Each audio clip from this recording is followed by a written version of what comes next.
হ্যাঁ রে বড়া, চুদির ভাইটার মাথায় ইট দিয়ে দিয়েছি চোদন। মানে কত বড় সাহস, আমাদেরকে মনে হচ্ছে সেটা ভাঙবে। বুধার বেলা আমাকে তো চেনে না, লেওড়ার জায়গায় দাঁড়িয়ে পুঙ্গা মেরে দেবো। ওখানে যদি আমি থাকতাম না, ওদের মজা আমি দেখিয়ে দিতাম। তবে হ্যাঁ, মালগুলো কিন্তু পাক্কা শেয়া না, এটা মনে রাখবি। হ্যাঁ, ল্যাংচা এটা ঠিকই বলেছে। ওরা কিন্তু চুপচাপ বসে থাকবে না, ওই ইটের জবাব কিন্তু ওরা পাটকেল দিয়ে দেবে।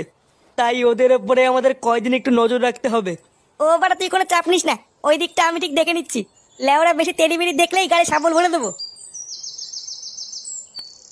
এই এই ক্লাবের এখানে প্রধান কে আছিস রে? কেন স্যার, কি হয়েছে? আমাদের থানায় নতুন বড়বাবু এসছে, তাই প্রতিটা ক্লাবের প্রধানকে ডেকেছে। কেন স্যার ডেকেছে কেন? সেটা গেলেই দেখতে পাবি। এই গান মারিয়েছে, ডেকেছে কেন? ফুটো ওদের ইট দিয়ে মেরেছে বলে